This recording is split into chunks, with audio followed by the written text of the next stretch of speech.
Hey everyone, again, welcome to another episode of the Achievers Pod. And you know, on here, we bring to you tips, tools, and resources to help you achieve success in everything that you do. And if you guys know, we're starting a series where we are bringing in, diverse women who are really movers and shakers of their industries, experts who would like to share their journeys with us where we can learn one or two things from them, how they got started, what has helped them thus far, and what is next for them. And so today I am so excited because I have in the studio with me another awesome woman who is so fantastic and so loaded. She's a founder, she's an entrepreneur, a businesswoman, and today we are going to be kind of hearing from her. She's going to be walking us through our journey, about our business. And that is no other person, the lady Ogola Lois Kange. Can you just put your eyes together? Awesome, awesome, awesome. I am super grateful. All right, ma'am. Welcome on to the Achiever Spot. How are you doing today? Thank you very much. I'm glad to be here. Thank you for the opportunity to share my story. Oh, thank you so much. So let me tell you guys, I know I didn't mention this before. She is the founder, the CEO of Smiley'z Mobile Kitchen, all right, in Nigeria. And she is doing amazing thing. That's not the only thing she does, but that is one of the main things that she does. And she's gonna really be sharing with us how this start, from the beginning, from the putting all of the ideas together, the vision and the journey so far. Because I always believe that if somebody can do it, sometimes we can learn from them. They always Yeah. say there is no need to reinvent the wheel again. So somebody has done it, they can just walk us through. So there is no need to struggle and stress about anything. All right, ma'am. So if you can just share with us little bit about yourself and a little bit about Smiley'z Mobile Kitchen. All right. Thank you so much again for the opportunity. I'm Ogola Lois Kange, as she has rightly mentioned, and I have the privilege of being the founder and CEO of Smiley'z Mobile Kitchen Limited. Smiley'z Mobile Kitchen Limited started our journey. Well, Smiley'z Mobile Kitchen, before it became limited, we actually were just Smiley'z Mobile Kitchen, a business Mm. name that began in Zaria, Kaduna State. Oh, And wow. it started just because God laid it on my heart after I finished my NYC and I had served. I read architecture from Ahmadu Bello University, Zaria. I had married that year, 2011, and I was redeployed to Zaria, where I finished my service, my primary assignment in the Department of Architecture. And I had just gotten married. I didn't want to be one of those women that, were just dependent on their spouses for everything. So Mm. I just was praying to God to, show me to, what to do and Mm. just direct me. And he laid it upon my heart to start what I love to do. I love to cook. I Mm. loved to, entertain. I always had the dream of having my own food business. And Wow. so that idea then was, to have a mobile kitchen that could deliver convenience to our customers at their doorsteps. And Wow. the name Smiley's actually was um, my husband that came up with the name. I told him my desire, what God had laid on my heart, and Mm-hmm. I was asking for a name. What do you think it would be good to call it? Just something happy, something smiley. And he was like, why don't you call it Smiley's? You know, like the emoji, but with a Z at the end of yours to Uh-huh. differentiate yours from the others. So that's how the name Smiley's was actually born. And since 2012, when I started that, it was very in our two-bedroom apartment. The idea was I would, just prep meals and have them ready for people to call and order, and we'll deliver them, just healthy home cooked meals to their doorsteps. That Mm. was the initial idea. And over time, God helped us. The business grew. We registered it as a business name in 2014. and we're running it till about 2019. And there were challenges along the way. I'm sure we'll delve more into that. But just as a brief, in 2018, we actually won what was called the Food Connection Challenge. And it was basically competition arranged by the Netherlands government. Oh. It was called the Food Collection Challenge, and the idea was calling on innovations that could reduce post-harvest losses, Mm. and to come and pitch their business ideas. And because we had been using so much tomatoes for our food business then, and we knew that tomato and tomato-based products are essential for food in Nigeria, and we had also experienced the challenges that not having sufficient tomatoes can bring. It's because we just cooking for the business, we would see that some seasons of the year tomato will be in abundance, especially in Mm. Zaria and Kaduna where we were located.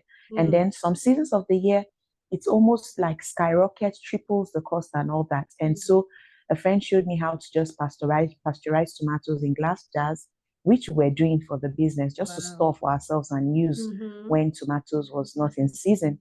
And when I saw the advert for the Food Connection Challenge, it just struck me that this could actually be an idea that could reduce post-harvest losses Mm. if the farmers are able to, process the tomatoes. It won't Yes. spoil on time. They can sell it year round. And so I Mm-hmm. applied for the competition. We won the Food Connection Challenge miraculously, Yeah, just congratulations. divinely, because we were very new. It was not our forte. We didn't have NAFDAC. We didn't have anything, about manufacturing or food processing per se. But we went through the 6 months accelerator. We won the challenge. We got the business grant of 20,000 euros. And that seed grant was what we used to Wow. just give structure to the business. We registered it as a business name in 2019. That's when it actually just metamorphosed from just being a food business delivering convenience to an agro-food processing business, reducing post-harvest losses. We registered this business name, set up its board, bought our first set of equipment, just got our space for processing, and, started the NAFDAC registration and all that. That's so I would say from 2019 till date, that's what we've been doing at Smiley'z Mobile Kitchen. But it's been a long journey of Long ups and journey. downs and challenges along the way. Yeah. Wow, Abi, this is truly amazing, just sharing you having that passion. I believe a lot of businesses, ideas start with a passion, or maybe when Mm-hmm. people see the need, and you just having that passion of, you know what? Number one, let me see what I can do to support my spouse, bring in some additional income in. I Yeah. know people always talk about what we may bring to the table, what we may bring to the table, and you are way just ahead of people, just like, okay, I'm married and all of that, but what better way can I support my husband and even support myself as well? Because as women, sometimes we don't want to see ourselves as a burden, but we want to see ourselves as the helpmeet that the Lord has called us to be, from the Yeah. onset. And then you have that passion. You love to cook, and just thinking about this idea that I have, the passion that I have, why don't I just turn it into business and just make homemade food and offer convenience to people? I mean, that is amazing. That is amazing. And then from the journey, talking about, there were some rough patches because everything didn't come out to be so glamorous the first day you set out. It's been a journey since Yeah. 2012 until 2018 and 19, you getting the award. So I just really want you to share with people when you started, how the journey was like, because uh it's not easy to start a business. Sometimes we have people telling, hear some things from people telling you, are you sure that is what you want to do? You that just graduated from college at Bello University, you studied architecture, and now you want to be in food business. So how do you kind of overcome some basic challenges, as you get started? It was not easy. I wouldn't lie to anybody. I would not tell anybody that is not passionate and Mm, has this vision to go into entrepreneurship, because it's not for everybody. It's a journey that can be very difficult and very challenging. If mm, you don't have an inward motivation beyond the fact that you want to make money, when mm, you meet these challenges, you would definitely give up along the way, because entrepreneurship is a tough journey. I wouldn't lie to anybody that's going to go into entrepreneurship. There were days when, you know, at the very beginning, we would make this food and mm. literally have to just eat it and share it with our neighbors because we wouldn't have patronage. Wow. And I was doing that from my two-bedroom apartment, our little Mm, kitchen there, and sharing the one vehicle we had with my husband. I think I was pregnant at the time, just having to maneuver all that. And it was not an easy journey, but one thing that really kept me pushing was I knew that there was more. I knew mm, that there are opportunities out there. And one thing I started from the onset, and which I would advise, startups to really do, is to put yourself out there and to, keep seeking opportunities to better yourself. So mm, from 2012, so 2014, I started in 2012, then 2014, when, we were able to register as a business name. I was always looking for opportunities. There was a time when there was UWIN by the Nigerian government. It was, mm, just a competition for businesses to apply and get grants. I applied for UWIN 1. I didn't get selected. I applied for UWIN 2. I didn't get selected. I still applied for UWIN 3, and that was when I was selected. And even when we're selected mm, to get the grant funding after all the trainings and everything, I was given a grant that was so small. I think they gave me, the first award was like 1 point something million. And I was like, this idea is much bigger than that. We need to rent a space. We need to get delivery vehicle. It was just not going to be okay. And, I was still persistent in pushing, and they upgraded that amount. I think the next, after reviewing our application, mm, they opted to like 7 million. So that was actually the first ever grant we got for the business. wow. And that was, it just showed me, after, persisting and getting that, it showed me that, okay, with resilience, with working hard, you can Mm, achieve greater things. And then, we're able to get another, we applied for another program, which was the Tony Elumelu Entrepreneurship Program, TIP. mm, That was a really good one because there were lots of training then. It's called TEF now, and they've been on for, I think, since then. I'm not sure if there's still one this year, if they had one, but they've always been there giving grants of $5,000 to small businesses. And for us, we got that $5,000 and we're able to get our delivery vehicle. So our first delivery vehicle was with the TIP grants. mm, So I would say from 2014, when we registered the business, till this very day, every single year we have tried to work at seeing what we can achieve. What's the next yes. thing that we can achieve as a business? So even when we had challenges of, okay, the business, I didn't even mention that at some point I had got a lecturing job. Oh, I wanted to lecture just like my husband. He was a lecturer, and I wanted to lecture. And because I didn't get the lecturing job, I also started the food business. And eventually the lecturing job came, but it came when I had already started the business. So business. I was trying to manage that. And that's also the dynamics of trying to have the work and life balance, because you Balance. have your family to cater for, you have the business to run, and then I added the dynamics of also being a lecturer, and I had to move from Zaria to Kaduna. The whole dynamics was a bit tricky, and the business suffered at that time. And at that really strategic time in the life of the business, we also, in that process of moving and transitioning between Zaria and Kaduna, we had the opportunity to participate in, I had the opportunity to come to the United States and participate in the Mandela Washington Fellowship. And just having this privilege of exchanging ideas with young African leaders from all over the Mm, sub-Saharan Africa, relating with businesses and entrepreneurs in the United States.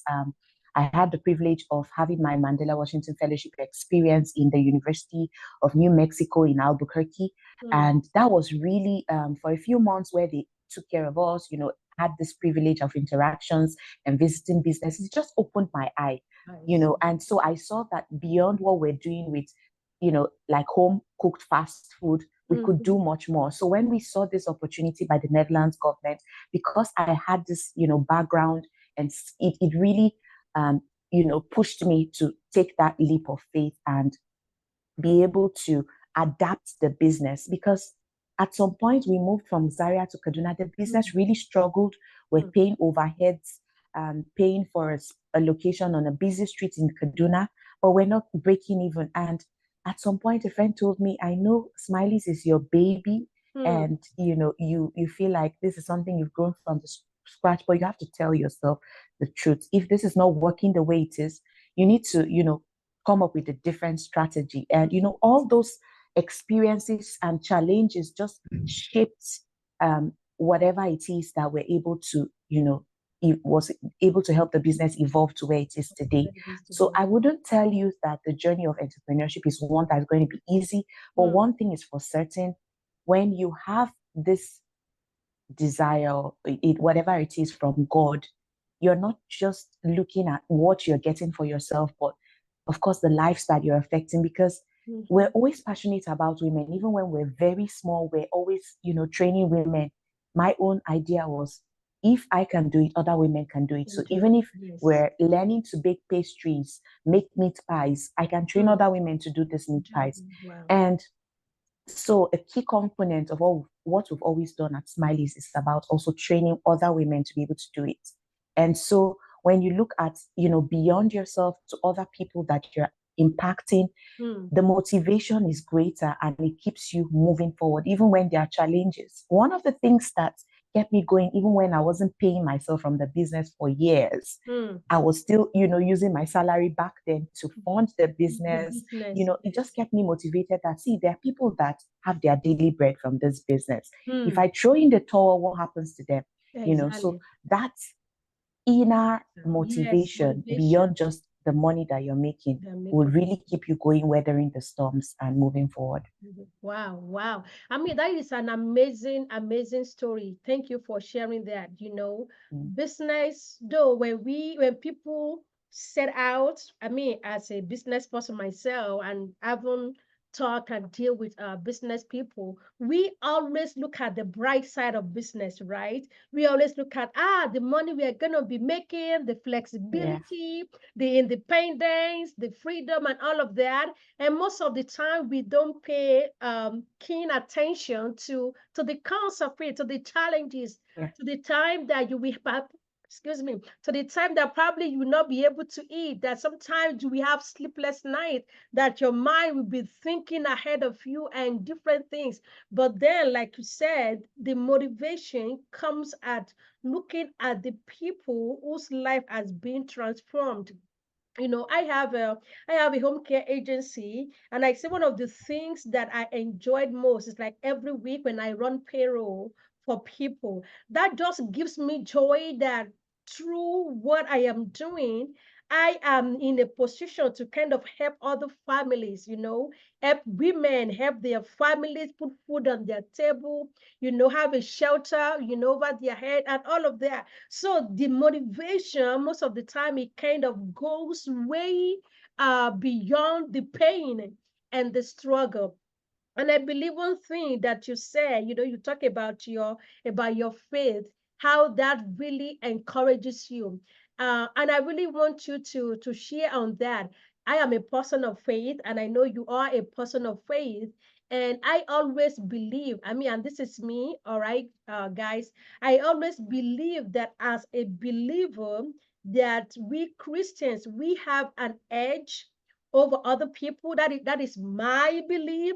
All right. So I want you to just kind of just talk about how your faith, all right, has helped you, especially in the days that the business is not going well, in the days that you're using your own personal money to fund the business, in the days that probably people are like, Are you sure that this is what you want to do? Do you think you should just quit this and just do some other things? So how has your faith impacted this journey of entrepreneurship so far? For me, just like you rightly said, I feel like as a child of God, I have an edge because I have a father who cares, Hmm, who is intentional about me and everything, every aspect of my life. hmm, And the conviction that his love, surrounds me every single day and every single moment. And nothing, absolutely nothing happens to me without his permission, hmm, without his foreknowledge, and without him able to work something out for good and for his glory from it. It's one of, the things that has kept me really, really going. I would share with you a personal experience. hmm, Um, we started, just when the business was set on an upward trajectory in 2019. In hmm, June was when we registered the business as a limited liability company and we set up a board. And of course, one of my strongest and most loudest cheerleaders has always been my husband. hmm, And in 2019, or December 2019, um, while he was on his way home back to Kaduna, he was lecturing at the Federal University Lafia. He was mm-hmm. coming back to Kaduna, where we were based, myself and the kids, and he used to shuttle between the two states. And he had an accident, and it was a bad accident. He was driving, and he Wow. sustained spinal injuries, and eventually he Wow. passed away a few Oh, days later. That sorry. was really a devastating blow on me Devastating. Oh, personally. gosh. And it was at that point I felt like, my world has ended, my life has Hmm. ended. Here I was, in my 30s, Wow. with young children, Children. three Wow. young children. How was I going to move forward? Move It forward. just, Wow, that's when you tough. meet with tragedies like that, it shakes you and it just Yes, changes your shake you to the worldview. core. At Yes. that point, I wasn't sure if I wanted to do anything else with my life. I Hmm. wasn't sure I could do anything, not lecturing, not business, nothing. And but at that point, at my lowest point, Hmm. I still went to God and I just asked him, Lord, I'm just helpless. I'm Hmm. hopeless. I'm at my wit's end. I feel like, this is the end. But you know everything about me. Show me what you have me do. Like, show me the way forward. And in those dark periods, within a very little while, he began to put in me, the zest for life again. He Hmm. began to put in me the desire to get up again. Hmm. And I started having clarity on what he wanted me to do. To do. I was so certain that I didn't want to go back to lecturing. I didn't want to put myself back into architecture. And that was very defining for me Hmm. because at that Hmm. point, Hmm. I put in my letter of resignation, Condition. even though that was, later I was advised to make that a leave of absence. But of course, after taking that 2 year leave of absence, I was already certain that I was not Hmm. going to continue lecturing in architecture. So I left that space. But in that, short while after my husband passed, God puts again the desire to go back to my business. Hmm. And within about a month, almost exactly a month of my husband's passing, of his burial actually, Hmm.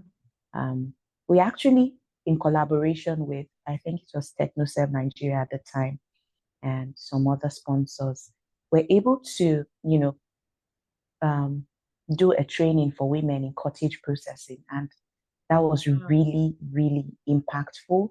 Hmm. We trained a number of women at that time. And just the fact that God could pick me up in Hmm. such a short time and Hmm. put back that zest in my heart for life and to be able to continue what he has called me to do, impacting the lives of women, just working on reducing post-harvest losses in the agricultural space. That was really very, very life-changing, and it just showed me that with God on my side, I'm able to weather any storm. I'm able to face whatever challenge life brings. And I wouldn't tell you it's been smooth sailing, but I can tell you without an iota of doubt that God has consistently, faithfully kept his word of, helping us scale hurdles and grow in the business. Amen. Wow, wow. I mean, that is an amazing, amazing story because, like we said, being a person of faith, sometimes we get to a point where we feel like we have no strength anymore, where we feel like we cannot continue anymore, where we feel like, you know what, this everything should just end sometime, or you just really at a loss. But then thank God for God that just give you the strength, even at that point where you don't even know what to do next. Somebody you see as your cheerleader, somebody you kind of, that will be there for you, maybe to just kind of pour out your heart to him and be like, this is how the day has been. It's been crazy, it's been this, it's been that, but just not having that support anymore. I mean, it's just life shattering, but at the same time, we thank God that those lowest moments of our lives that he always come through and just helping us to navigate, those situations and helping us to be able to do more, because I know sometimes when things like that happen, a lot of people, we get to the point of like, they don't even want to continue anything anymore, it kind of turn things other way around. But we thank God for you, for that faith, and for him, coming through for you. That is Yeah. amazing. And I remember, about 5 years ago when my dad passed unexpectedly as well.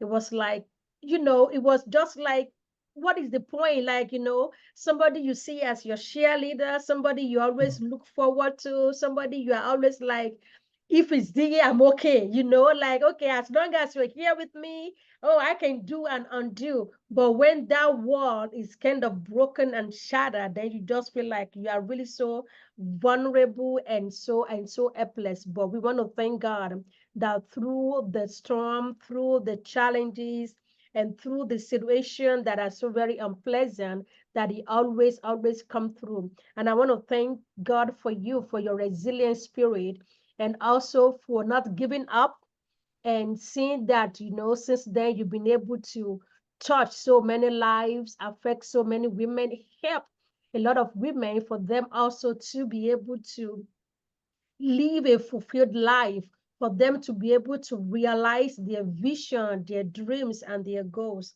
All right, so guys, I have in the studio with me an amazing woman. Yes, Ogola Lois Kange. That is the founder and the CEO of Smiley'z Mobile Kitchen. We are not done yet. So when you were talking earlier on, because I know when you started the Smiley'z Mobile Kitchen, the goal is to offer homemade food at very convenient for people, so that especially for busy women, busy family, you have children, you have all of that, that at least you don't have to worry about food. But then as the business continues, you find out that one of the main ingredients that you use, the tomatoes that you guys use, because it's a seasonal product. So there are times it's going to be abundant, and then there are times that it's like it's so hard to find, and the prices is like double, triple what it used to be. And then you devise another means of pasteurizing this in a jar and saving that. And that is really a mind blowing. And I'm going to let you really talk about that, because sometimes when we start business, we are focusing on one thing that we want to do, but then in the process, some things begin to unveil. And sometimes some things that can be a challenge, we are able to see how we can turn that challenge now into a blessing. So I really want you to talk a little bit about how you get to that point of, pasteurizing the tomatoes and really helping a post-harvest season. Please share a little bit more on that to really help other entrepreneurs out there.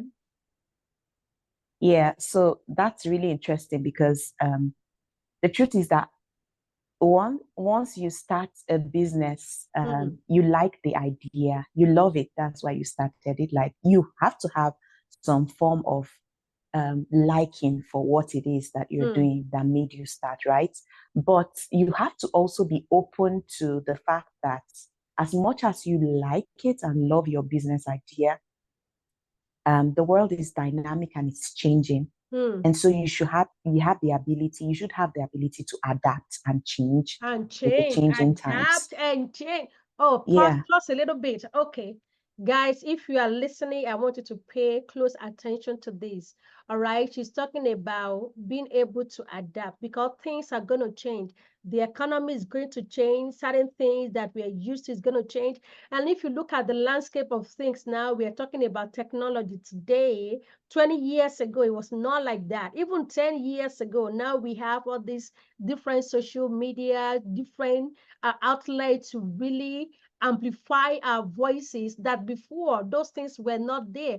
But she's talking about when you seek something, how you are able to adapt, able to change, able to modify, that you are not just so set on it has to be this way or no other way. All right, I'm sorry for interrupting you. Please continue on that. I love that. yeah, that's okay. And so, just knowing that in your business, you should be, adaptable, like I said. And when you see that there is a need, you should be a business that listens to your customers. Listen to the pain points of the people that you are serving. Because you're doing this, you are essentially serving your customers. So be willing to listen to their pain points and see how you can come up with solutions for that pain point. We're listening business. And so we come up with products that meet the needs of our consumers, our customers. As much as we are reducing post-harvest loss, because what we are doing is helping the farmers not to lose income. Because essentially what was happening was these farmers spend money, time, labor, invest all that in producing tomatoes. Tomatoes is perishable. Yes. Aside the fact that before a lot of us started getting into that space, a lot of these farmers didn't know how to use, good seedlings or, climate smart agricultural processes that will make the tomatoes have a slightly longer, life before it becomes, goes bad. And so what we were doing was essentially helping the farmers. So we're not only, of taking for them and processing, pasteurizing, and selling in, to customers in retail stores and supermarkets, but we're also training the farmers. Most of them that we work with are women. So we're training these farmers, giving them the best way to farm, the best methods to use, climate smart agriculture and all that. And that already helps them. And then, some other solutions like, bringing in renewable plastic crates as against the raffia palm baskets that they use, which was also causing some losses in transit in transporting this tomatoes from farm to the consumers or to the markets. We're cutting off the middlemen because we're directly relating with the farmers, and so helping to bring down the prices. But we're also realizing, so the first thing we did was we started out with tomato paste. So it was simple, 100% plain tomatoes. The simple tomatoes as a woman, you would boil, blend, and, have to make your stews, your sauces, and all that. It's that same tomatoes in a jar, no additives, no preservatives. But we're also listening, and our customers were like, this is good, this is novel. It keeps the taste of the tomato, so it doesn't, taste like tomatoes that have been frozen in the freezer, and it also doesn't, taste like those tomato paste that have, all kinds of additives and colorings and starching them. So it's good. But when we buy this your tomatoes, we'll still have to blend onions, peppers, and all that. And so, we still have work to do. And so we listened and came up with another product, which was tomato and tatache, which is, similar to the stew paste, which we later came about with. And that was also a combination of not just tomatoes this time, but also peppers and onion, so that when you pick up a jar or you pick up, one of, these jars of our products, you can use it without having to go and start sourcing for your pepper. So all you needed to add was probably your chicken stock and your seasoning powder and whatever, and fry it. And within a few minutes, it's good to go. So we're listening, but we're also listening. Some of them were like, jars are expensive. They can break in transit, they are fragile and all that. Can't you have something else that, helps us better? And we came up with, using pouches, aluminum foil pouches, which are handier, they don't break easily, less weight in transit and all that, and also caters for the need of, because glass already essentially makes the product kind of a niche product, but also bringing down the cost for the customer. So we keep listening and adapting, bringing up, new products, and that will cater for the needs of our customers. So essentially all that I'm saying, all this to say that as an entrepreneur, you have to listen to the pain points of your customers and the people that you're serving, and come up with solutions to their problems. And that's where you can keep being relevant in the space. In the market space. Thank you. Because there are so many other businesses, companies that are doing the same thing that you're doing. And what set you apart and what helps you to kind of keep your customers and even have a loyal base of customers is, like you said, is by listening to them. So if somebody comes to you, buy a product for you and give you a feedback or ask certain things, that you pay attention, that you are not just like, this is what we're doing. Is either you take this or go somewhere else, but kind of listening to their pain point and then try to meet the needs where they are. I mean, and I think that is genius, for all the business people out there. Take time to listen to your customers, either one-on-one, either kind of like sending like a survey to them. You want to hear from them, because if you are not meeting their needs, they are going to go somewhere else. And I always say it is so it's cost effective to keep the customers you have than to keep scouting for new customers. It's really going to cost you more. But one thing you guys have done so well is listening to your customers. And as you're listening to them, not just to listen to them only, but you are implementing all the things you are hearing from them. Talking about just going from the tomato paste and now to actually a stew paste where everything is included. So guys, as a Nigerian person, when we cook a meal, there are certain way we cook. We have something we call a stew, where you can use to eat different things, to eat rice, to eat yam, to eat whatever, or even to eat swallow. So just having a paste is not enough, because you still need like the bell pepper, you still need all those cayenne pepper, all of that. But they went from just having a just tomato paste. If you go to the store, you see tomato paste, but they didn't stop there. They did not put all of the ingredients together, so that if you want to make a stew, maybe you are having a guest come in, and instead of you trying to get all of the little pieces, ingredients together, you can just take either a jar or a pouch.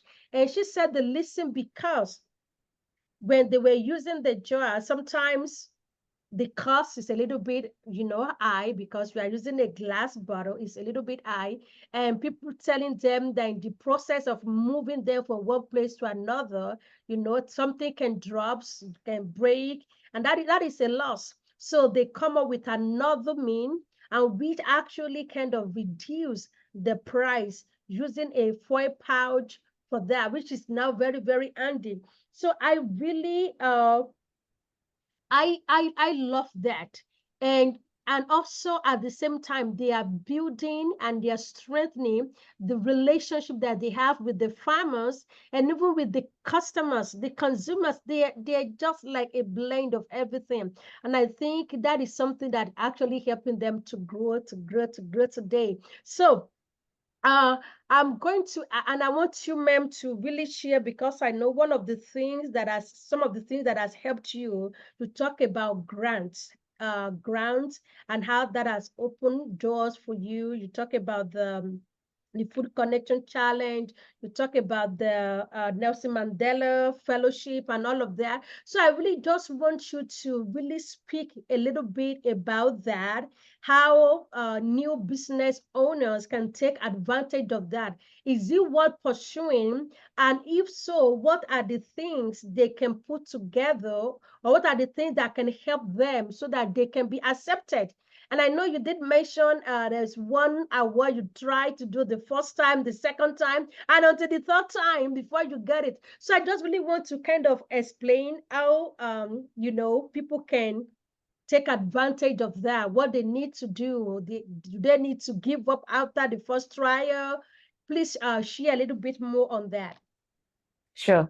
So I would advise every startup, anybody that's going into business and trying to start up, to be somebody that's willing to work hard, put in the work. So sometimes we want things to happen very easily, very quickly, but it's not always like that in life. You have to put in the work, make sure you're diligent, and you're also a person of integrity.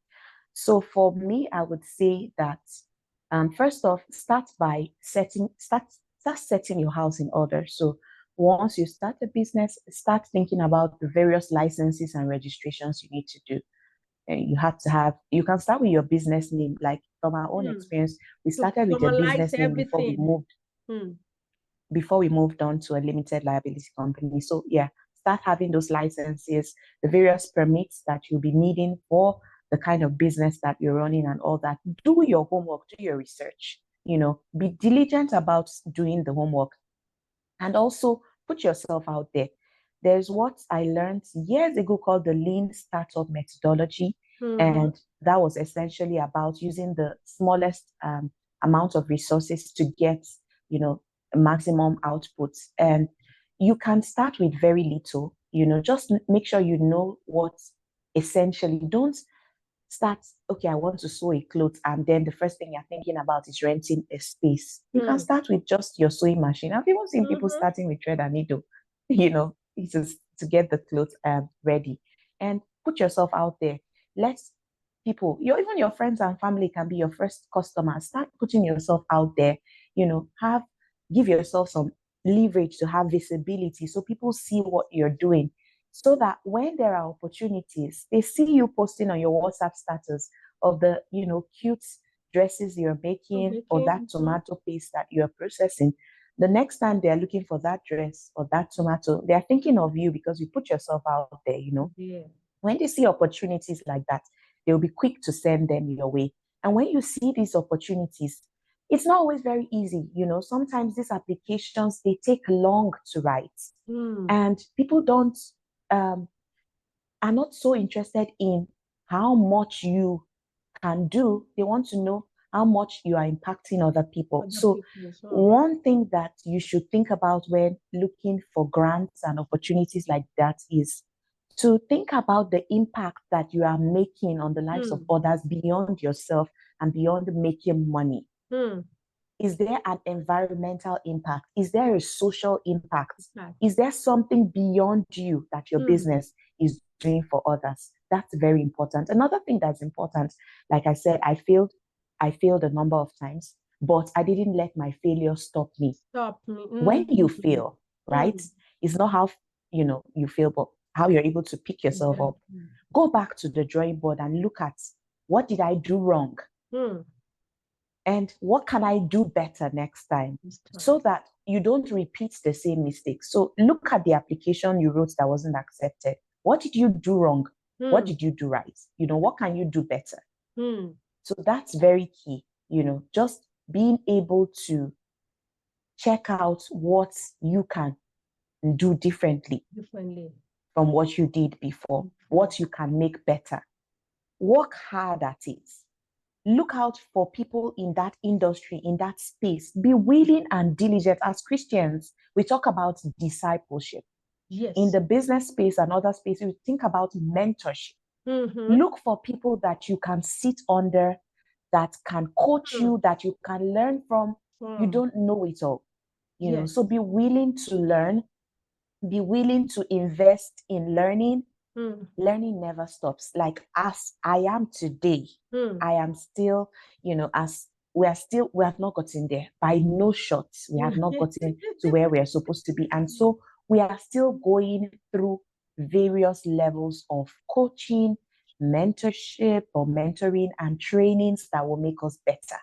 So then never get to the point where you feel like you've arrived and you cannot improve on yourself. No, there is always room for growth and improvement. So if you see trainings that are being organized, some of these trainings are organized for free, Yes. So you can take advantage of that and, get yourself equipped for all that you're doing and work hard, keep search.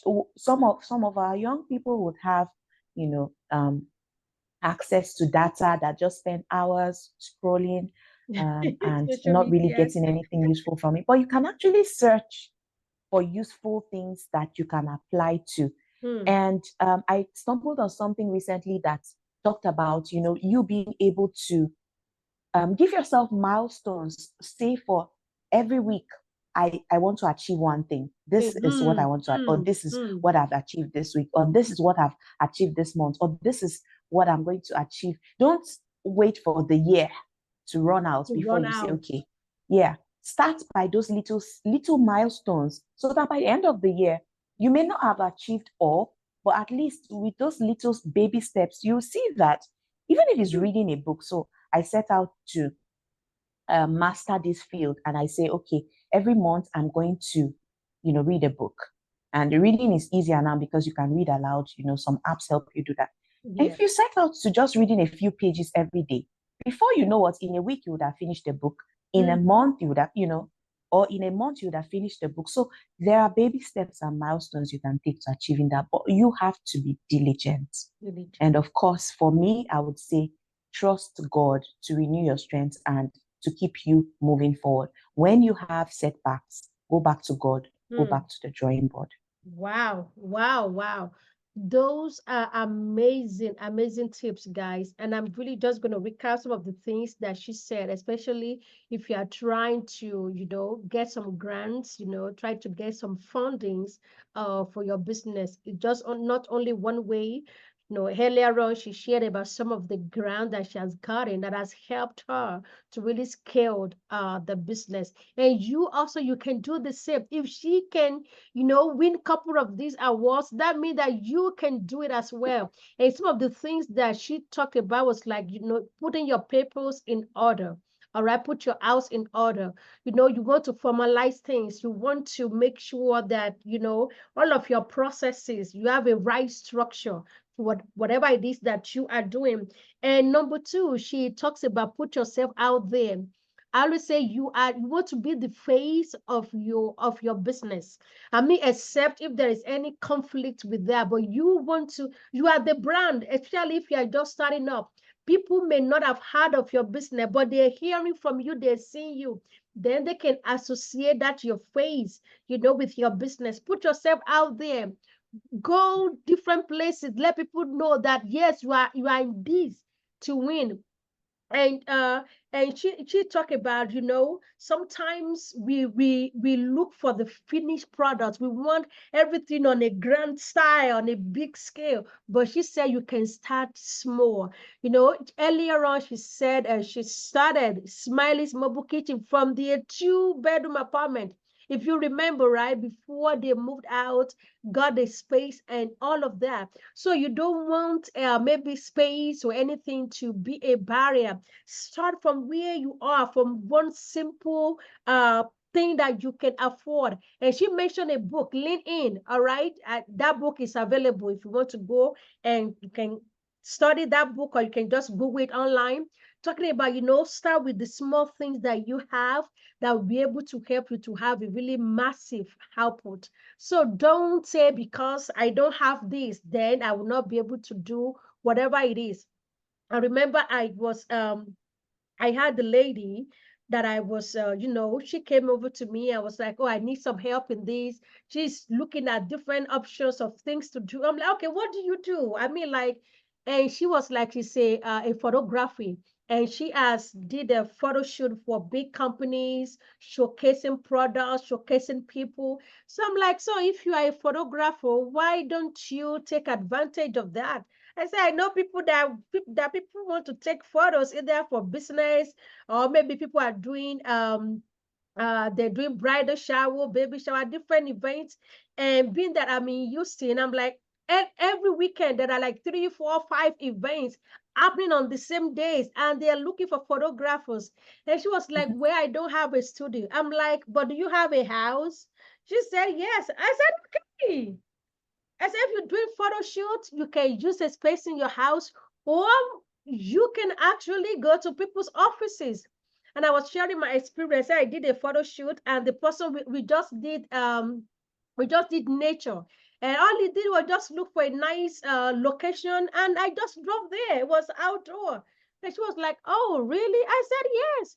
And if there are people that need studio, I said there's some places you can rent, either an hour, 2 hours, and we begin to think outside of the box. And she's so amazing. But thank you for sharing that, because sometimes those are the traps that we trap a lot of businesses, ideas, and be like, oh, I didn't have this, and so I cannot do this. But what is it that you have right now? What is it that you can afford? So those are really, guys. So make sure you take note, okay?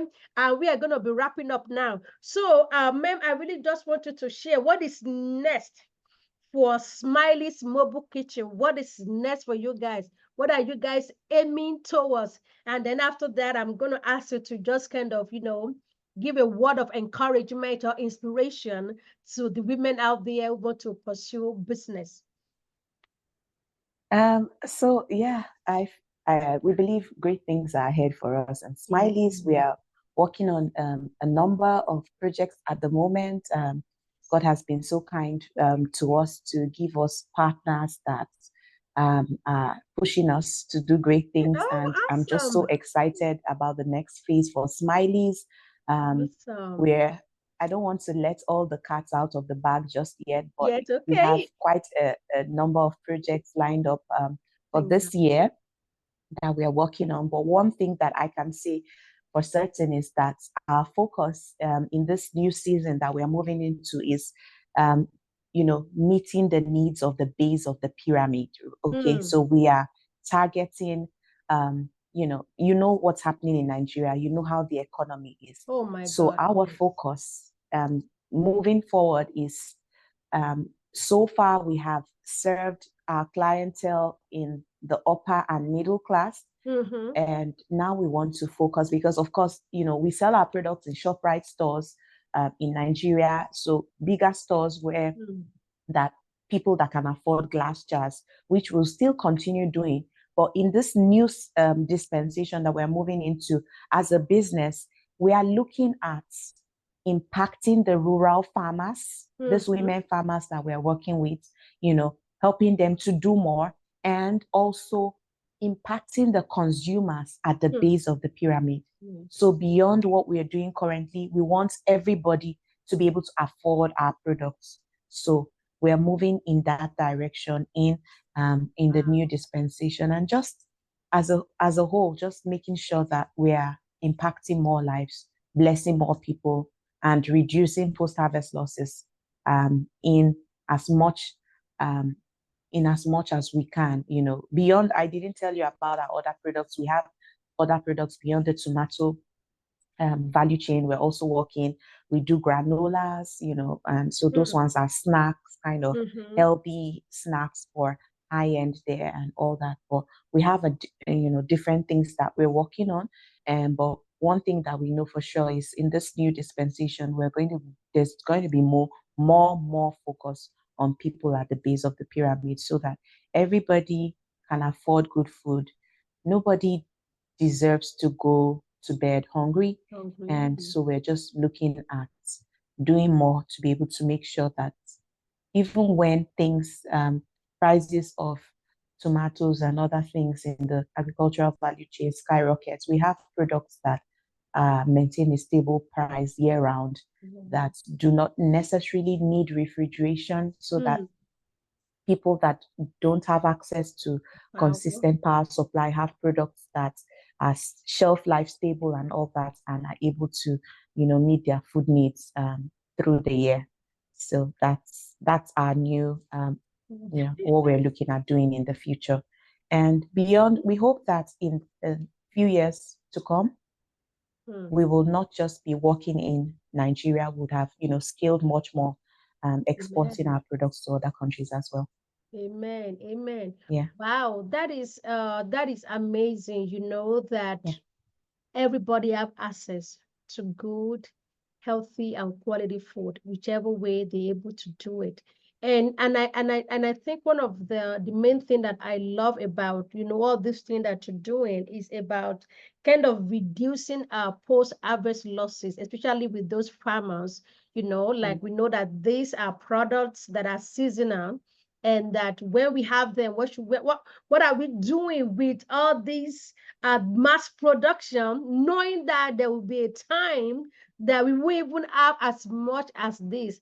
And I think that is very, very big. That is huge. So thank you to Smiley'z Mobile Kitchen for what you are doing. We are really I'm super excited. I'm super excited. And guys, we are going to be putting all of the information in the description if you want to connect with her, if you want to learn from her.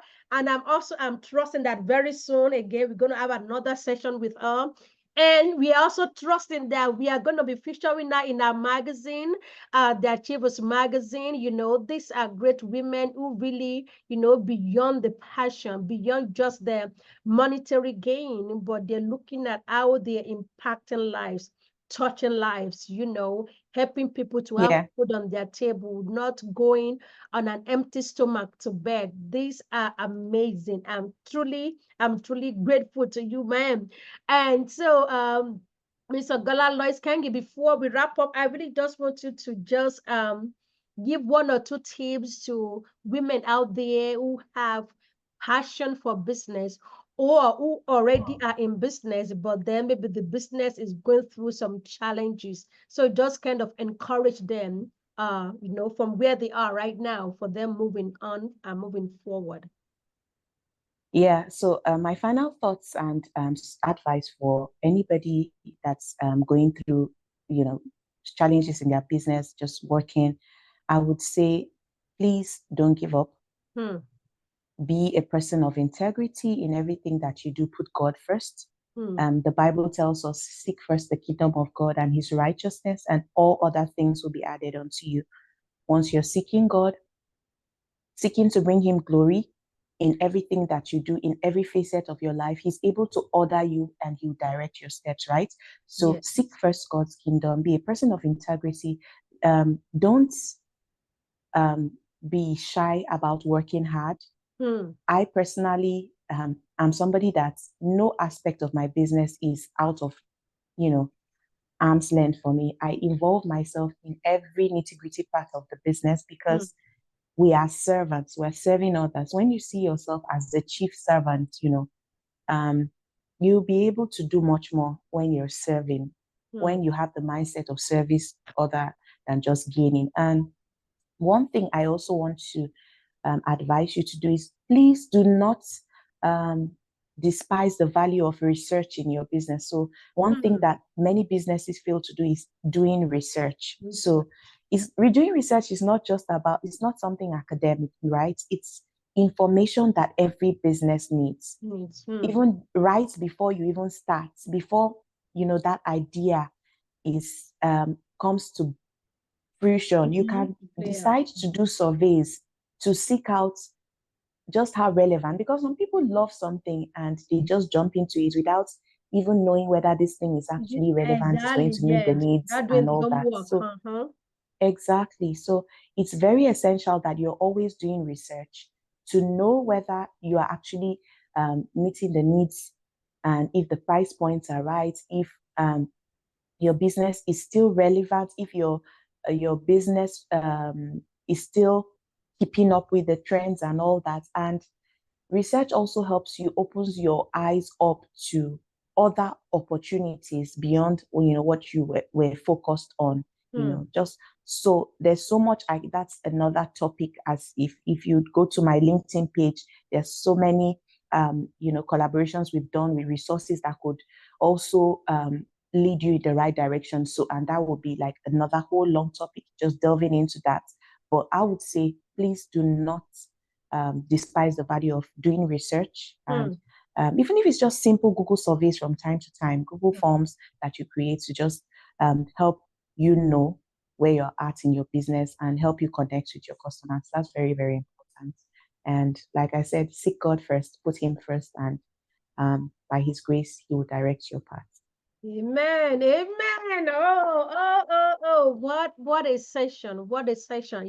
She has ended us on a very, very high note and on a good note. I'll seek God first. Do your research. Do your research, okay? And don't as the business is getting into your head, try to gather information so that you are not just starting out blindly. At least you have some information, and continue to do ongoing research as well. Like she said, and she talks about, get your hands dirty even with the business, get to know your business, be involved, be actively in there. So those are a few things that she said, don't give up. Don't give up. The journey may not look like what you envision right now, but if you can just stay in a little longer, you can be persistent and be resilient. Before you know it, you're going to weather this storm and you're going to land onto the other side of success. So it has been an amazing, amazing time, having her around here. So thank you so much. My Thank you, Mrs. pleasure. Ogola Lois Kange, for this time and for just really pouring out your heart. And we wish a Smiley'z Mobile Kitchen a huge success.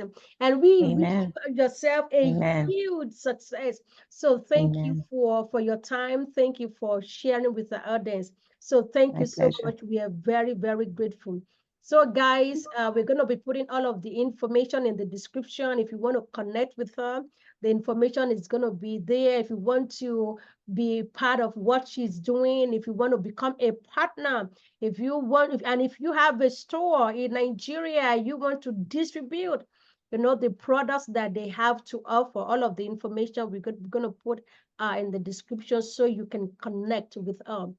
So thank you again, everyone. This is Achievers Pod. This is Victoria Shewumi, fondly known as First Lady V. Thank you for spending your time with us today. And I know this has added value to you, has inspired you, has motivated you, and you are ready to roll. So if you need any assistance, you need further information, any inquiry, please don't hesitate to reach out to you. We see you again. Have an amazing day. God bless you. We love you.